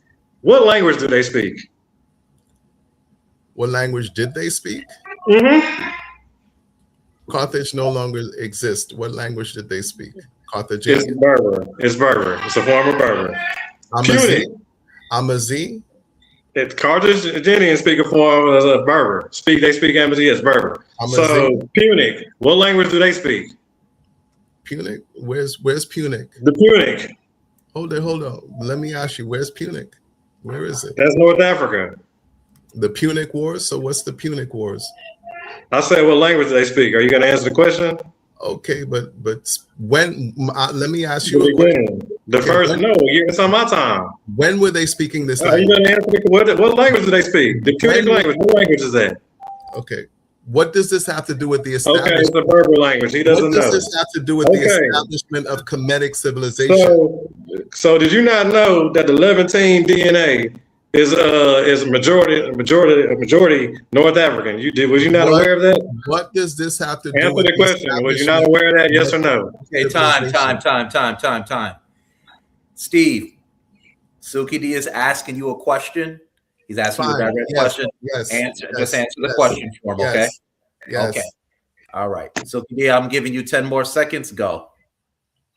All right. So, was you aware that the Levantine DNA was North African? The ancient Levantine. Was you not aware of that? Yes or no? From the Levant? The ancient Levantine DNA, yes. Origins North African. No, I wasn't aware. I can see that because, like I said, I showed y'all Max Planck and Harvard. So the Tajinu one that you mentioned, what language do they speak? I don't know. It's Berber. The Libyans, what language do they speak? I don't know. It's Berber. The Ptolemies, what language do they speak? They spoke they had to speak a combination of Greek and what the indigenous language of Kemet at that time. So the Ptolemies they're Greek, so they couldn't have been speaking Berber, Silcodonia. Well, everybody looked that up. He's lying. Let's put for the record. He's telling a lie. The Ptolemies are Berber origin. Look it up. I hate to break your heart. Origin. So Greeks. You know what? Hold on, it's on my time. How long? Hold on. This is how cold, how nasty I am. How long did the Ptolemies? How long did they rule Egypt? Hold on, time. Did you say stop your time? Yeah. Well, yeah, but I mean, we back now. He was almost, you know what I'm saying? Good looking though. That's an official timeout. Okay. Nah, but all right, my man. So the Ptolemies, how long did they rule Egypt?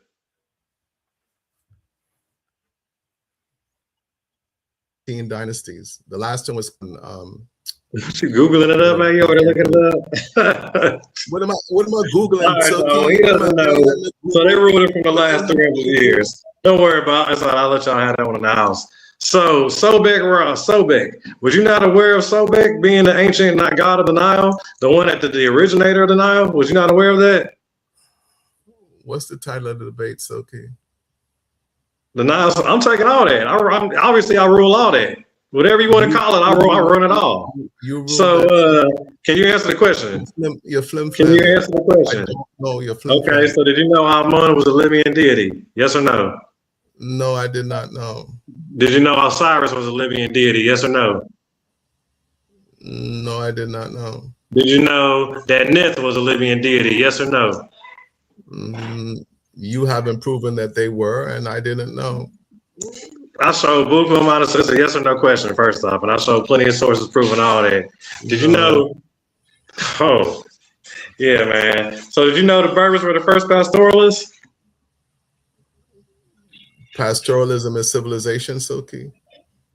Do you know what's the opposite of pastoralism? No, Silky. What's the opposite of pastoralism? Hunter-gatherers. That's the opposite of pastoralism. Chasing your food still. That's the opposit of pastoralism. Not knowing how to farm. This dude not knowing how to set your stuff up. You're still chasing your food. Pastoralism is the opposite of hunter-gatherers. Okay. So did you know that the ram art is praised all throughout North Africa? Okay, Silky. And did you know it was praised in Egypt, but they got it last? And okay, how are you connecting the dots, Silky? How does that prove that? Well, I proved that through archaeology. No, I showed you that with the cryosphinx. Okay, so I showed you that with the gods. I showed you with the cave art. But yeah, let's don't you worry about that. We'll move on now. Yes, let's worry about dates. So did you know that the Nubians were Berbers? Nubians are Berbers. You didn't know what the Berbers are before the Nubians? They come after. It's just another name. The origin of their. Did you know the origin of their language? Who's not a Berber? Well, you don't get it till way later, man. Y'all don't start getting y'all's information coming until way later in time, man. It's not my fault. That's just what it is. But so did you know that the Kemetians don't even have like they don't have like no blood type or anything, right? They don't have a what? They don't have a gene, right? The DNA, blood DNA. They everyone has DNA. It's okay. Well, I mean, the Kemetians aren't on a genetic tree like that. That's a ridiculous question. So no, I mean, because they're not on the phylogenetic tree. Excuse me. I'm just saying they're not even on the phylogenetic tree. Like Berbers on there, there ain't no Kemetian gene nowhere. The Kemet 2 are not what? They're people, Silky. What are you talking about? Okay, let's move past that. So did you know? Hold on, wait. So my question time. My question time. Hold on. So did you know that all of North Africa? Hold on, time out. Did you know all of North Africa was called Libya? Okay, and did you know all of Africa was called Libya? Okay, and did you know that that's referring to the Berbers? So no one has a distinct culture. No one has a distinct identity. Okay, So you answer the question. It's a yes or no question. It's a yes or no question. No, yes, maybe so. Okay, so did you know that the word Africa origin is from the Berbers? Was you aware of that? No, yes, maybe so. So did you know that Africa is coming from a Berber tribe? Are you aware of that? No, yes, maybe so. So you're not aware. Did you know the word Nile originates from Berber word? Not aware of that. Steve, Silky is asking you questions. You have to answer. No, yes, maybe so. He's asking me yes, no questions. He's not asking me good questions. Okay. I can't even get out of answer. Move forward with your time. I'm restarting you now. Go. Yeah. So the God you named, Namr, was you aware that he was praising the Libyan deities? Namr's not a god. Namr's not a god. What king? Did you know he was praising the Libyan deities? What? Was you aware that he praises the Libyan deities? No. What deity? What Libyan deities was he praising? He was praising Amun and Osiris and Sobek. Osiris is Greek. Osiris is Egyptian. No, Osiris is Greek. Osiris is Libyan. No, okay, yeah, you could have Osiris. Osiris origin is Libyan. How is that Greek? But Osiris is Black African. How is Osiris origin Libyan? How is that Greek? Because that's your mindset. You have a Greek mindset. Libya is Greek now? No, you have a Greek mindset. How is Libya saying Libya Greek? How is that a Greek mindset? You're Greek. Yes, no, maybe so. So now it's all Greek now, even though we're talking about Africa. No, maybe so. Yes, no. Make it make sense. Oh man, boy, it's ugly money out here, boy. Easy work. So like I said, was you aware that the word Nile originates from the Berbers? No, yes, no, maybe so. It's old Libyan. I read the source. Yes, no, maybe so. And was you aware that Sobek is the god that everybody praises when they're in the afterlife, or when they're going before they go to the afterlife? Everybody praises Sobek. Everybody praises Sobek. Well, that's the oldest god. Everybody praises Sobek. Hallelujah. Hallelujah. It was a yes or no question. So was you aware that Nith, the goddess, was Libyan? So. Did you know that Nith was a Berber? A Berber goddess? Was you aware of that? No, maybe so. Was you aware of Tanit? Was you aware of that one? Like, you just, boy, man, nasty. I'm cold out here. All right, so was you not aware that Herodotus literally confirms that was all Berber, that was a land of Barbarata, right? Herodotus is a Greek. Okay, I'm just talking about him confirming the information, confirming with the stuff. Them Berbers being there. You mad at that? Give me a date for Herodotus. I don't have to give you nothing. I just told you. You mad he confirming it? No, I didn't know. You mad at somebody confirming it? Yes, I knew. No, I didn't know. Maybe I knew. Yes, no, maybe so. When you finished, Amy, me, miny, mo. Can I get a? Come on, man. What you doing there, bro? Like I'm trying to. Hey, Bo, catch a mouse by the toe. So, was you not aware that all of that stuff, all of those lands out there, that Herodotus and all the other scholars, that the land of Barbarata, was you not aware that was ancient Egyptian African text? Yes, no, maybe so. Okay, then you tried to say Berbers were E1B, was not aware that they have A0. And time. All right, brothers and sisters, that is the chin check session, everybody's favorite part of the debate. You guys make sure you're hitting that live button, sharing the video, letting everybody know that we are live over here on MVP TV and over here at Worldview Wars and also Paradigm Shift TV 314. We got Silky D and Steve Kemet, Infomonger in the building. Excellent debate, guys. Excellent debates. Fire, fire, fire. So what we're going to do now, we're going to get into the closing statements. Let me get ready to set everybody's time. Steve, you're going to go first since you were the negative, and Silky D will be going last. Once again, family, hit that like button. Let everybody know what we are doing over here at Worldview Wars. It's Worldview Wars. Try saying that 10 times fast, family. With that being said, Steve, you're going to start to close out on my signal. Okay, can you put my slides up, please? I'm sorry, Chris. Please. You're going to put your slides up? Okay. Silky, I'm going to remove you off the panel so you can get his closeout in. And we're going to put up Steve's slides, and we're going to start it now. Give me 1 second and go. Okay. Haplogroup E1B1B is a genetic marker that does not show the origin of civilization, Kemetic or otherwise. Conclusion summary. Thesis statement. The Berbers were not the people who established Kemetic civilization. From this debate, I will take over Silcadonia and the Silkites methodology and historical analysis of the development of early Kemetic civilization compared to Berbers and the cultural relevance of the E1B1B haplogroup.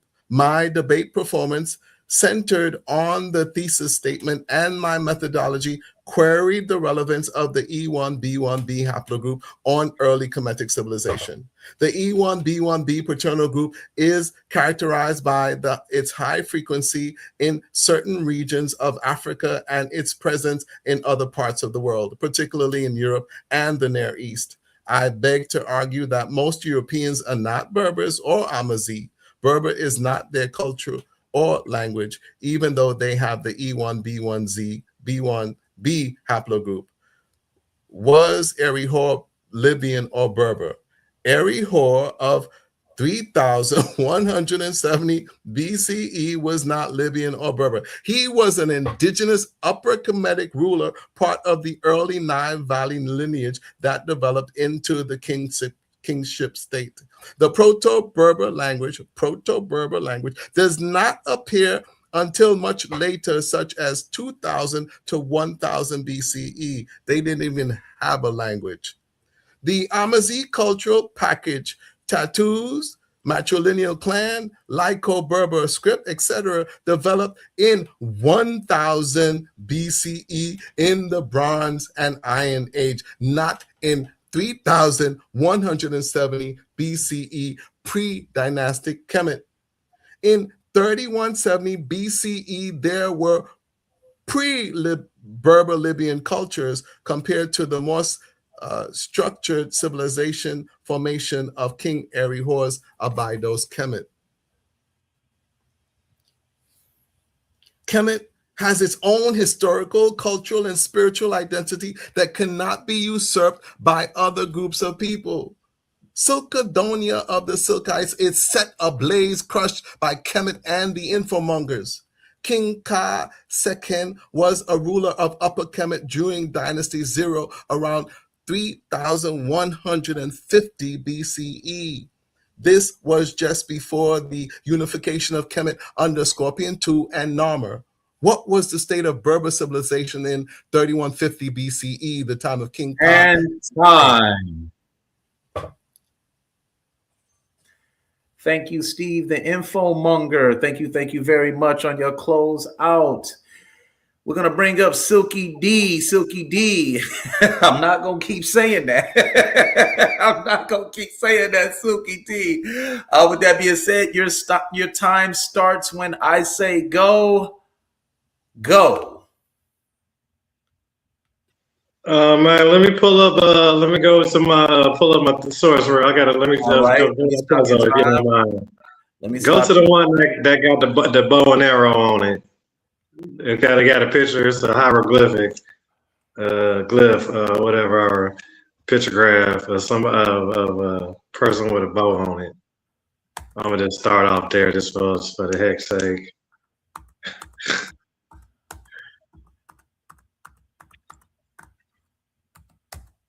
It's like on the bottom. It's yeah, there you go, right there. I think. No, yeah, that's a bow. He got a bow on him. Yeah. Yeah, I bet. Yeah, we good. All right. So let me know. We ready? Starting your time now. Go. I'm just giving y'all a little extra, man. You feel me? Y'all already know what it is. This is a done deal. Zip them up. All right. Throw them in the back of the trunk. You know, it's a wrap after that. Yeah, I'm going to just hit y'all with some extra, you feel me, just because I got to give it to the people because y'all need to learn, you know what I mean? Professor Breested also noted that it was the Berbers of the Delta who invented the solar calendar when he wrote the civilization was probably earlier and more advanced than that of the valley above. Already in the 43rd century BC, the men of the Delta had discovered the year of 365 days, and they introduced the calendar year of this length beginning in the day when Sirius rose at sunrise. As determined in the latitude of the southern delta, where these earliest astronomers lived in 4241 BC. That's 4241 BC.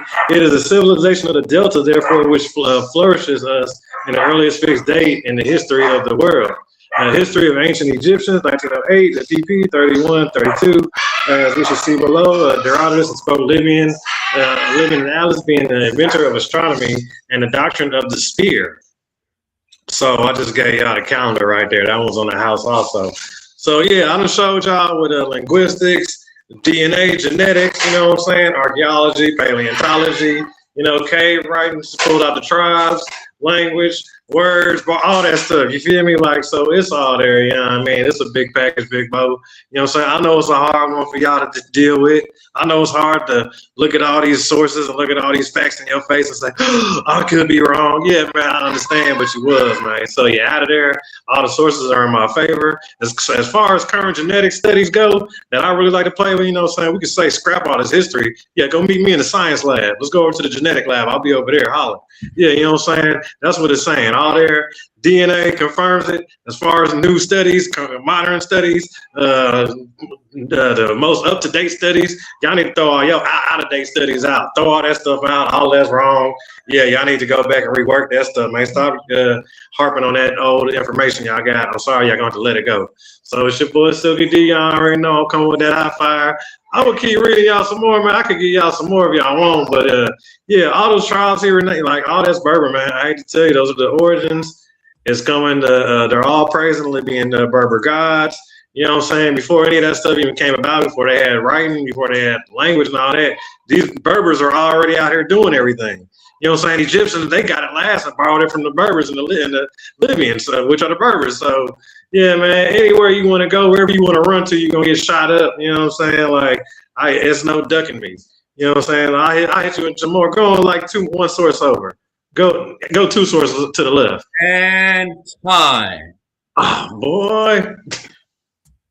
And time. First things first, I want to thank the two guests for coming up here, giving us their time and their effort and their academic scholarship today. I want to tell Steve thank you, and I'm going to tell Smooth Silk, I'm going to tell him thank you for showing up today. You guys did an excellent job. Love the way that you guys managed your time. I love the way that you guys handled yourselves up here, and I love the way you guys helped promote the brand. You guys did a great job.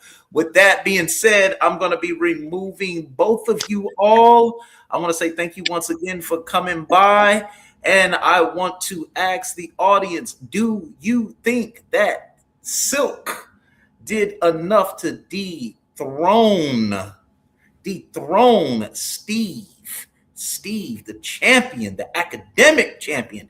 Do you guys think that that he did enough to do that? With that being said, guys, family, this has been the Worldview Wars, guys. Remember, hit that like button. If you're on my channel, go over there. Please go over there. Subscribe to the channel. Let's grow this brand. Let's help this debate platform become great. Let's not make it like other debate platforms that have not succeeded. Let's help it succeed. That's why I'm here. This is why I've taken upon this endeavor. Once again, I want to say thank you to the two gentlemen that came up here and put on an excellent debate tonight.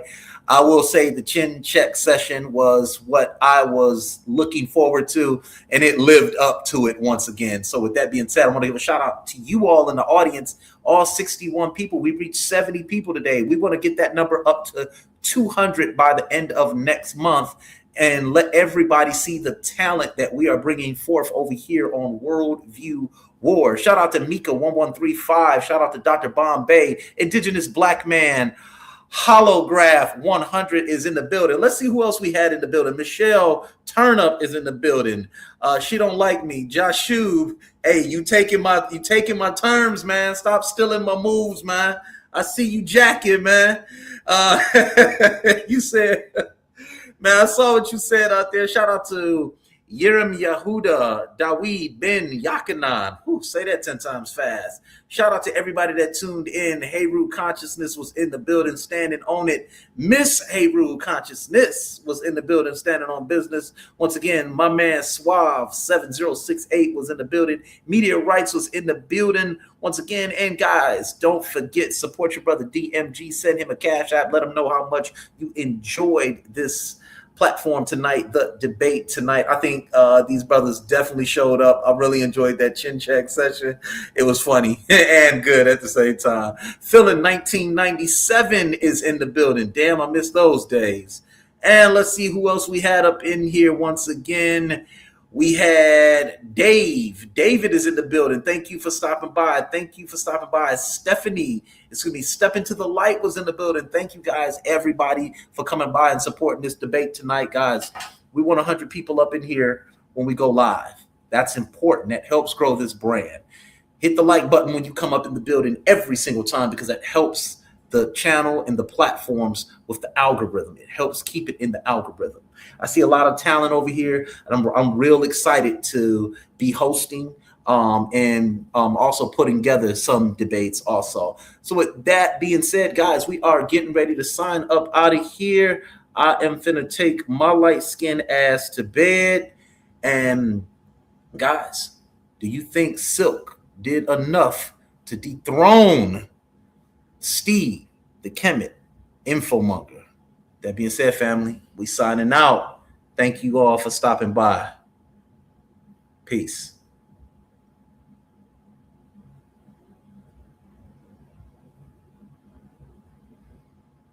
Big Steve.